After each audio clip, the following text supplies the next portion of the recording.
തരൂരിന്റെ വിഷയത്തിൽ ഇന്നൊരു മുഖപ്രസംഗം എഴുതിയിരിക്കുകയാണ് വീക്ഷണം. ഈ ആരാച്ചർക്ക് അഹിംസാ പത്രമോ അവാർഡാണോ കൊടുക്കുന്നതെന്ന് സത്യസന്ധമായിട്ട് കാര്യങ്ങൾ അവതരിപ്പിക്കുന്നവരെയെല്ലാം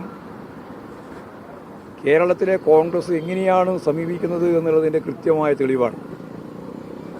ഇടതുപക്ഷ ജനാധിപത്യ മുന്നണി കേരളത്തിൽ നടപ്പിലാക്കിക്കൊണ്ടിരിക്കുന്ന വികസന നിലപാടുകളെ ഈ കേരളവും രാജ്യവും അംഗീകരിക്കുന്നുണ്ട്.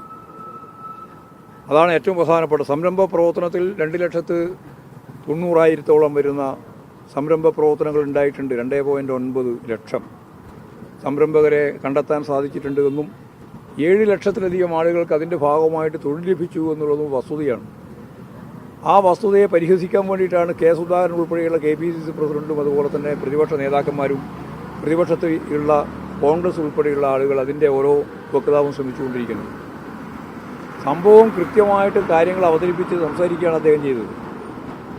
അതാണ് ശശി തരൂർ ചെയ്ത ഏറ്റവും പ്രധാനപ്പെട്ട വാദകം. അതായത് ശരിയായ ഒരു കാര്യം കേരളത്തിൻ്റെ വളർച്ചയുമായിട്ട് ബന്ധപ്പെട്ട് സംരംഭക പ്രവർത്തനവുമായിട്ട് ബന്ധപ്പെട്ട് ഉൾപ്പെടെയുള്ള കാര്യങ്ങളെ അദ്ദേഹത്തിൻ്റെ ലേഖനത്തിൽ കൃത്യമായിട്ട് അവതരിപ്പിച്ചിരിക്കുകയാണ്. ലോകത്തിന് മുമ്പിൽ അവതരിപ്പിക്കപ്പെട്ട ആ വസ്തുതയെ മറച്ചുവെക്കാൻ അവർക്കാവുന്നില്ല. അപ്പോൾ ലേഖനത്തിൻ്റെ ഉള്ളടക്കത്തെയല്ല, അതെഴുതിയ ആൾക്കെതിരായിട്ടുള്ള കടന്നാക്രമമാണ്. വർക്കിംഗ് കമ്മിറ്റി മെമ്പറാണ് അദ്ദേഹം, കോൺഗ്രസിൻ്റെ പ്രമുഖ നേതാവാണ്.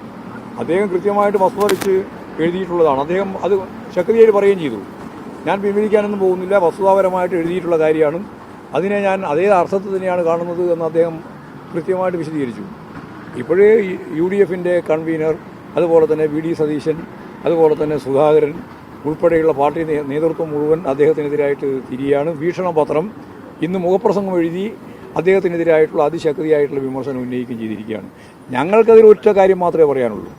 ശരി പറയുന്നത് എങ്ങനെയായാലും ആരായാലും അത് അംഗീകരിക്കുക. ആ അർത്ഥത്തിൽ ശശി തരൂർ പറഞ്ഞ ശരി ഞങ്ങൾ അംഗീകരിക്കും. ആ വിമർശിച്ചോട്ടെ, വിമർശിക്കാനുള്ള എല്ലാവർക്കും അവകാശമുണ്ടല്ലോ. CPMനെ രാഷ്ട്രീയമായി വിമർശിക്കാം, അതിന് ഞങ്ങളാരും എതിരല്ല. പക്ഷെ നിങ്ങൾ കാണേണ്ടത് കേരളം നേടിക്കൊണ്ടിരിക്കുന്ന നേട്ടത്തെ ഇല്ലായ്മ ചെയ്യാൻ വേണ്ടിയിട്ടുള്ള ബോധപൂർവമായ പ്രവർത്തനം ഇല്ല എന്ന് പറയണമെന്നാണ് BJPക്കാരൊരു ഭാഗത്ത് പറയുന്നത്, മന്ത്രി ഉൾപ്പെടെ. ഇല്ല എന്നുള്ള കള്ളപ്രചരണമാണ് കോൺഗ്രസ് നടത്തിക്കൊണ്ടിരിക്കുന്നത്. അതിനെതിരായ ശരിയായ ദിശാബോധത്തോടു കൂടിയുള്ള വിശദീകരണമാണ് ശശി തരൂർ നടത്തിയിട്ടുള്ളത്. അതാ കാര്യം. അതുകൊണ്ട് ശശി തരൂർ എഴുതിയ ലേഖനത്തിൻ്റെ അകത്ത് CPMന് വിമർശനമുണ്ടല്ലോ എന്ന് ചോദിച്ചാൽ വിമർശനമുണ്ട്. കോൺഗ്രസിൻ്റെ നേതാവ് എഴുതിയിട്ടുള്ള ലേഖനത്തിൽ CPMന് വിമർശനമുണ്ട്, രാഷ്ട്രീയമായിട്ട്. അത് രാഷ്ട്രീയമായിട്ടാണ്, വികസനപരമായിട്ടാണ് ഞങ്ങളിതിനെ കാണുന്നത്. കേരളത്തിൻ്റെ വികസനം, കേരളത്തിലെ ജനങ്ങളുടെ ഏറ്റവും പ്രധാനപ്പെട്ട ഒരു മുന്നേറ്റത്തിൻ്റെ കാലഘട്ടത്തിലെ ഏറ്റവും അത്യാവശ്യമായൊരു കാര്യമാണ്. കേന്ദ്രമന്ത്രിമാരുടെ നിലപാടിനെ പിന്തുണക്കുന്നതാണ് കോൺഗ്രസിന്റെ നിലപാട്. അവർക്ക് നിലപാടില്ല. കോൺഗ്രസിൻ്റെ ഏറ്റവും പ്രധാനപ്പെട്ട ശത്രു BJP ആണെന്നാണ് അവർ ദേശീയ രാഷ്ട്രീയത്തിൻ്റെ ഭാഗമായി പറയുക. പക്ഷേ ഇവിടെ അവർ സഖ്യമാണ്. മഴവിൽ സഖ്യത്തിൻ്റെ ഭാഗമായി കോൺഗ്രസും BJPയും RSSും സംഘപരിവാരും ജമാഅത്ത് ഇസ്ലാമിയും SDPയും എല്ലാം ഒറ്റക്കെട്ടാണ് കേരളത്തിൽ. അതിന് ഞങ്ങൾക്ക് യാതൊരു തരത്തിലുള്ള പ്രയാസവുമില്ല. 6 പിന്തിരിപ്പൻ ശക്തികൾ മുഴുവൻ ചരിത്രത്തിലില്ലാത്ത രീതിയിൽ ഒറ്റക്കെട്ടായിട്ട് നിൽക്കുകയാണ് കേരളത്തിൽ ഇടതുപക്ഷ മുന്നണി ഗവൺമെൻറ്റിനെതിരായിട്ട്. ഗവൺമെൻറ്റിൻ്റെ ശരിയായ രീതിയിലുള്ള പ്രവർത്തനങ്ങളെ തുറന്ന് അവർ പറയുന്നില്ല എന്ന് മാത്രമല്ല, അതിനെല്ലാം അവരെതിരാണ്. എല്ലാ വികസന പ്രവർത്തനത്തിനും കോൺഗ്രസ് എതിരാണ്. ഒരു വികസനവും കേരളത്തിൽ നടക്കാൻ പാടില്ല എന്നാണ് അവരുടെ ആഗ്രഹം. ഇങ്ങനെയൊരു പ്രതിപക്ഷം ഈ ലോകത്ത് വേറെ എവിടെ ഉണ്ടാവില്ല.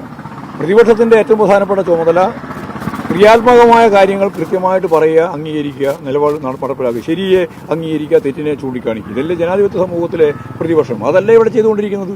ഒന്നും അനുവദിക്കില്ല എന്നുള്ള നിലപാട് സ്വീകരിക്കുകയാണ്. മഹാനാണ്, വിപ്ലവകാരിയാണെന്നൊക്കെ ബാലൻ സഖാവ് പറഞ്ഞു. ആര്? ശശി തരൂർ.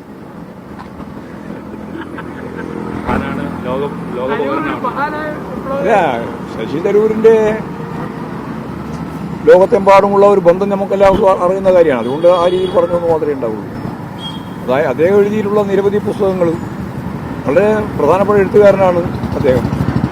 ആ അർത്ഥത്തിലെല്ലാം ശശി തരൂരിനെ കേരളവും രാജ്യവും അംഗീകരിച്ചിട്ടുണ്ട്. ഒരുപാട് എഴുതാനുണ്ടെന്ന് കോൺഗ്രസ് നേതാക്കൾക്ക് ഒരു വെല്ലുവിളി കൂടി കൊടുത്തിട്ടുണ്ടല്ലേ? ഒരുപാട് കാര്യം എഴുതാൻ കഴിയുന്ന ഒരാളാണ് അയാൾ. അതിൽ എനിക്ക് യാതൊരു സംശയമില്ല.